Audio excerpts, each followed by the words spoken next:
Are all the exercise choices out there created equal? Do they give equal benefit to the mind? And the answer is no. So today I want to look at various things. I want to look at making a closer aim on what you're trying to achieve and the character of the man you want to be, rather than just some random idea that if you do something, you'll just arrive there through some sort of effort, some sort of discipline, that over time you'll become this confident man of courage. So, what are people really looking for when they exercise? What do they really want? The truth is, they're looking for a way to accept themselves. They're looking for a way to feel confident about who they are. So a lot of guys go to the gym now. We know this. There's a gym on pretty much every street corner. Yet the minds of men are becoming more fragile. So I want to look at this a bit deeper. I know I've mentioned this in other videos, but I want to look deeper today at why that's happening. Because if the effort of physical exercise automatically created mental strength, then why are men becoming more fragile? Why is it not translating into a robust, resilient mind? And I think it's because of the focus of what we do during our exercise. So, for anybody that knows me, I won the Southern England bodybuilding title at 19. So I got into bodybuilding when I was about 14, 15 years old. Very disciplined. I went all the time. I was even missing parts of school in order to sneak off down to the gym, which was quite close to the school premises.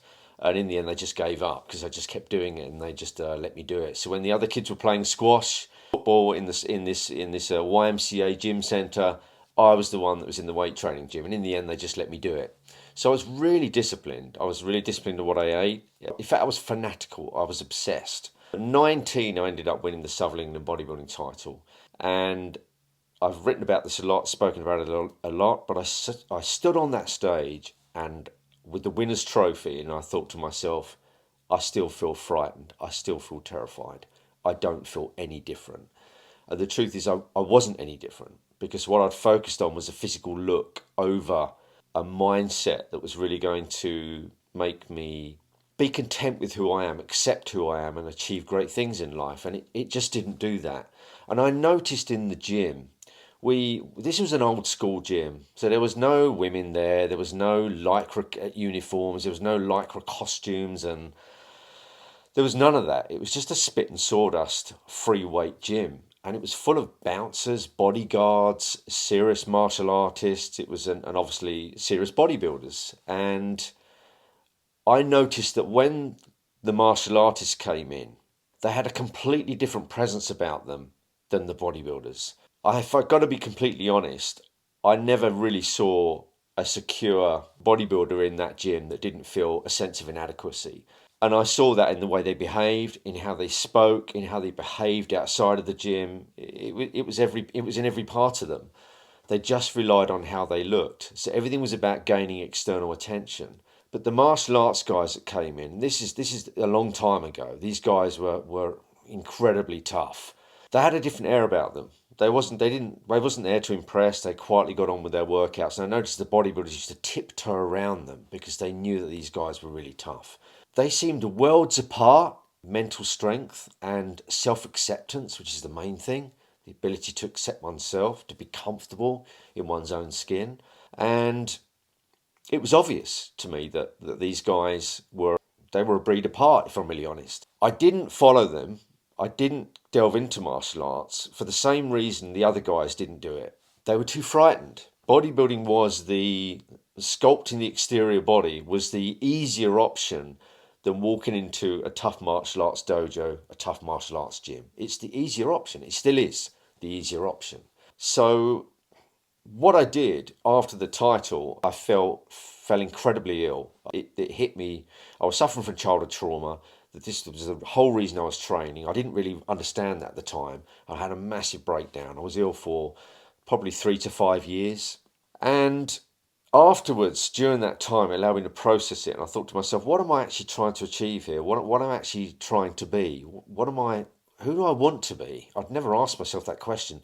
I just wanted to armour myself up because on the outside, I looked the epitome of health and fitness. I looked strong, I was muscular, I looked like a cover model of the health and fitness magazine. But inside, I was dying. Inside, I was empty. Inside, I was completely rejecting myself on every single level. I was not happy with who I was. So I think winning the title made me look at it and think, I'm still terrified. It hasn't worked. I still feel insecure. It hasn't processed the past. And it was crushing when I saw that. It absolutely crushed me. And I thought I need to do things differently. And I was addicted to exercise. It was the first, I always say that the first thing you find to numb a pain or suffering is probably the thing you'll become addicted to. And for me, it was exercise. And maybe exercise is the only addiction you can go back into and find yourself, which I most certainly did. So I started to think, well, who do I want to be? And that's a really hard question, isn't it? Who do I want to be? We don't really know because it's unknown territory.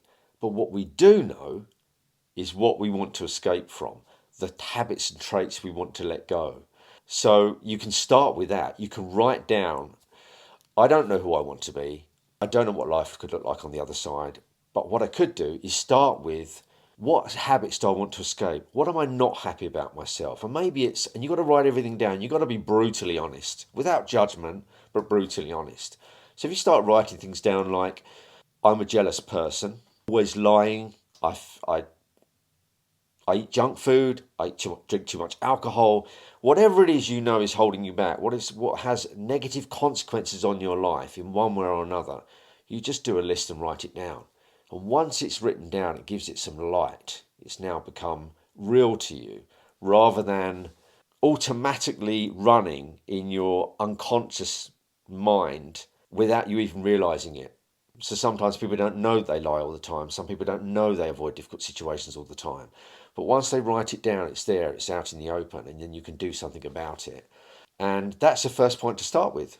And it's the one that everyone will know. Not everybody knows what they want to be, but they all will know what they want to escape from. All the habits they want to get rid of, they will know. And it's a great starting point. Because then, once you've got it written down, you can be curious as to what's on the other side. So for me, I thought I cannot continue to pursue bodybuilding because it wasn't giving me the desired outcome mentally that I wanted. And so I knew I had to go into martial arts. I knew I had to, because I was terrified of everything. I was frightened of everything. Any confrontation, I only had to hear two people talking loudly on the street. And because of my childhood, I thought it was a full-blown argument and my body would just explode into fight or flight. And that was just a pattern of the past. So I knew that I had to go into some really tough martial arts gyms. I went to the boxing club, which was equally spit and sawdust, old style. It's not like now, you have to wait ages before you spar. You sparred straight away, that you got in the ring.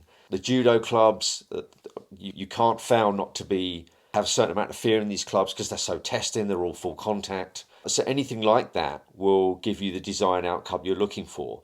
Because if you're just going to the gym every day thinking that it's going to have a significant change, you're doing the same thing, you never really feel any fear, you never really push it too much, it's the same pattern day after day after day, you're not really going to expand from it, you're not really going to grow. I mean, that's obvious.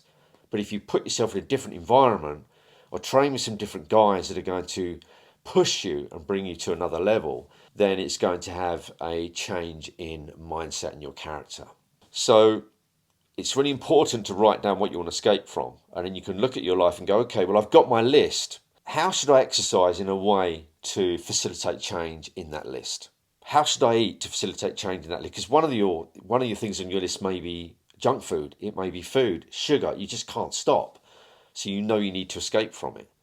And then you start to look at, well, what would the plan be for not going down that route all the time? And how is it impacting my life? And you start to realise that these things are impacting your life a lot more than what you originally thought. So looking at how you train is a really big factor. For me, I always say, if you want to be a man of courage, you have to practice being a man of courage. If you want to be a man of peace, you have to practice being a man of peace. And that's really important. And I wrote those two things down actually, because I thought, yeah, courage is a practice. Peace is a practice. But what we do is we tend to live our lives not in a peaceful manner, not in a courageous manner, and we end up feeding parts of our character we don't even want to because we haven't written these things down. So it's really powerful to write these things down. So I thought, well, if I'm going to be a man of courage, how do I practice courage? What would that look like physically? What would a man of courage, how would he eat? Surely he's going to have some sort of mastery over his senses. And these were really big conversations that I had with myself and writing them down. And they really worked wonders. They really did. So looking at a plan going forward, I see a lot of guys out there saying, if you want to be as big and strong as you want to be, train 3, 4 times a week. You've got to be disciplined. But I've noticed all these guys talk in a way that there's going to be some massive transformation in your character towards this kind of resilient, robust mindset. And that's not there. I've been in the game long enough to know that it's not there. And it's just an exaggeration. So you have to train in a way that's not based on your ego. And that's what the whole sport of bodybuilding is. It's ego based, it's on how you look. And that only creates fear long term, because you then have to live up to an expectation. You then have to live up to a physical look that people expect of you, that you only feel you will accept yourself if you look that way. But other fitness routines are different. They're based on getting rid of your ego. I tell you what, if you go into a top judo gym with an ego, well, good luck. It won't last very long. The whole thing about these sports is that they dismantle your ego. They humble you completely. So actually, a lot of these things are designed to create profound change in you. Profound change. And I said before in another video, 6 months of like a serious judo practice, going 3 to 5 times a week, is worth a lifetime of bodybuilding. And guys may not want to hear that. They may not like me saying that. But it's the truth, because you're going to lose your ego. You're going to handle confrontation. You're going to handle being hurt. You're going to handle tough workouts and a certain degree of suffering. That's just not about being in the burn, doing a set of curls or bench press or whatever it may be, and feeling the muscle pain and the ache. It's completely different. You've got someone actually physically coming after you. So when I say get hurt, I don't mean badly. I mean, you rarely get really bad injuries in martial art gyms, but I mean, it's mainly your ego that's going to get hurt. And you realise you're actually not as good or as tough as you thought you were. And that's beneficial, because it humbles you and brings you down to a level where you can communicate with people better, because you're not constantly coming from a position of ego. And I think that's extremely important. So for me, I like to train first thing in the morning. So I train nearly every day, but I never go all out. We get to that in a moment.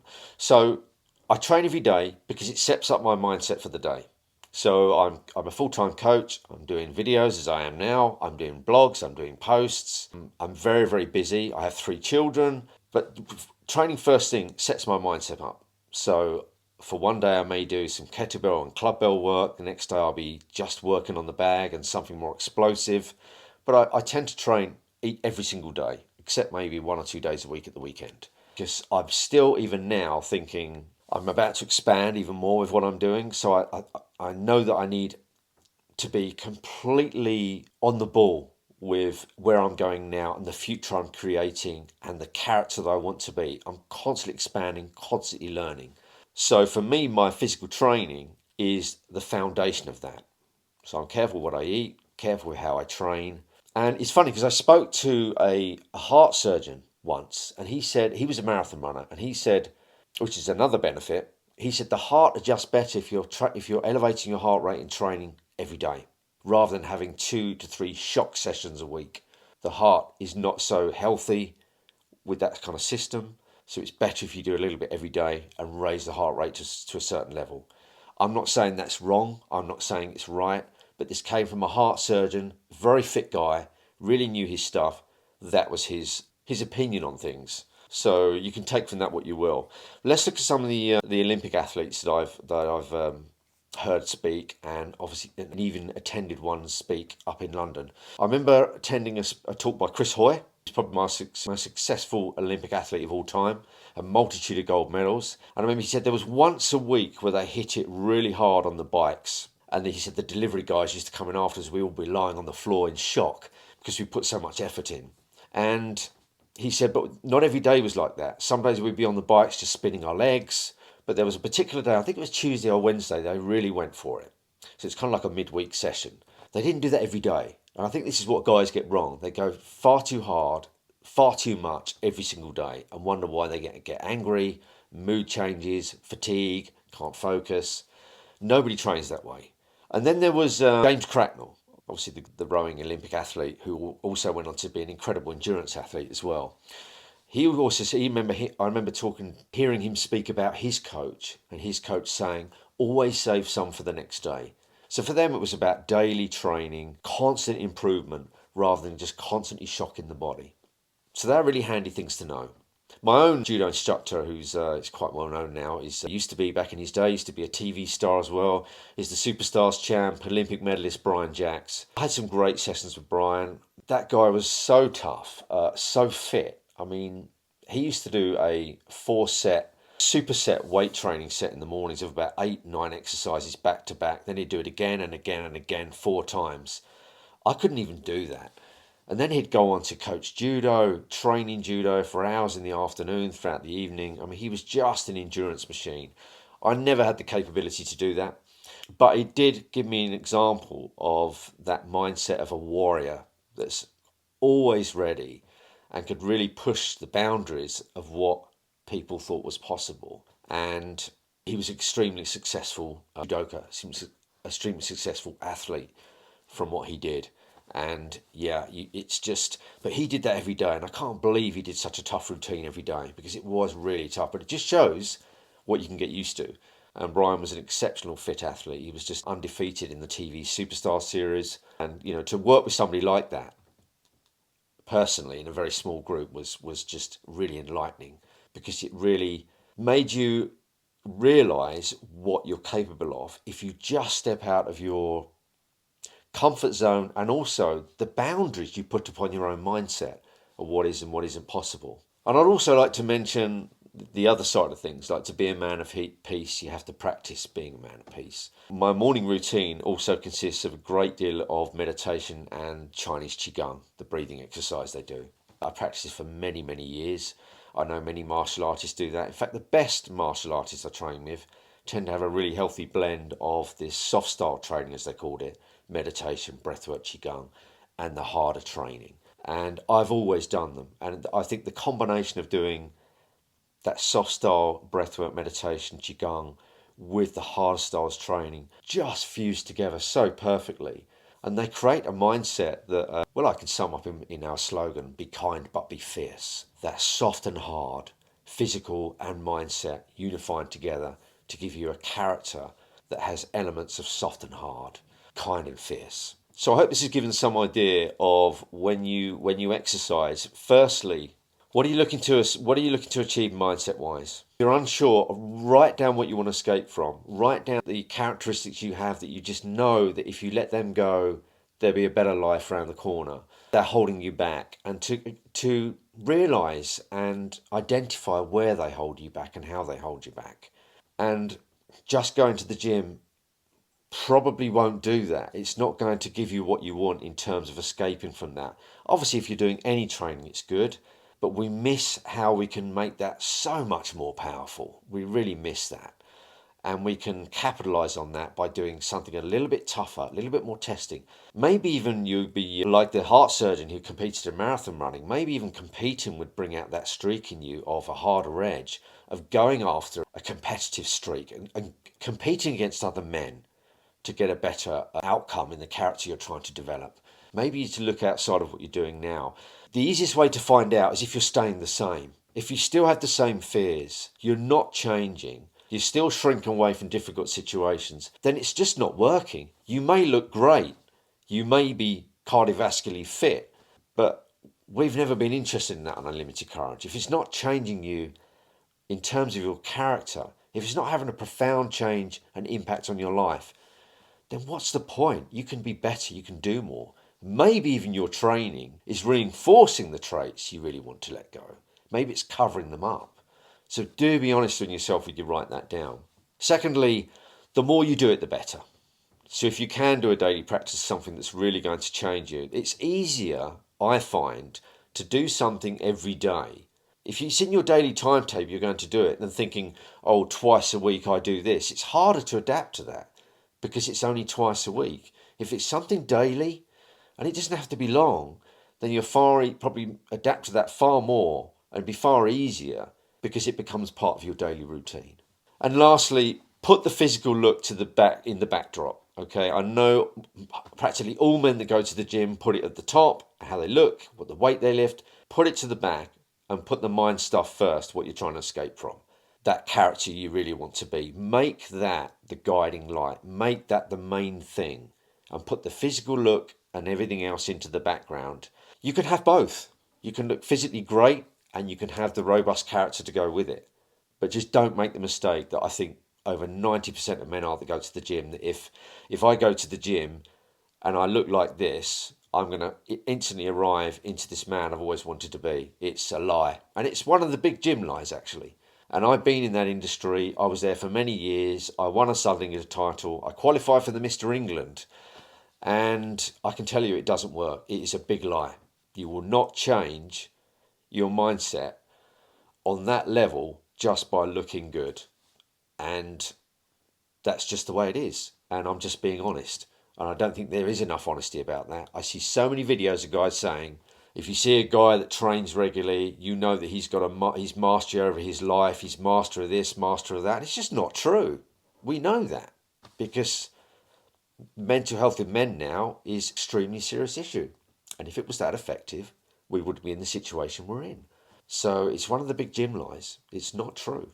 However, if you step into a tough martial arts gym, I guarantee you'll be in the company of giants mentally in terms of their character. So, yes, look at that. Be honest about it. Be honest with yourself. Have a look. I will mention we also run a 6 month training program to cover all of those things on our Kingmaker program. So just check out the site, unlimitedcourage.com, and all the information is there.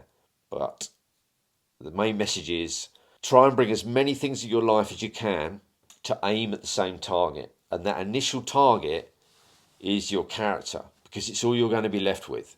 And it's the main thing that's going to drive things forward. What you don't want to do is explore things that are actually going to just cover up the things you don't want to look at. Celebrate your ego even more so, and think that that is going to place you where you want to be, because it won't. So bring in as many things as you can as possible, and then funnel them into the same target, and you'll get incredible results.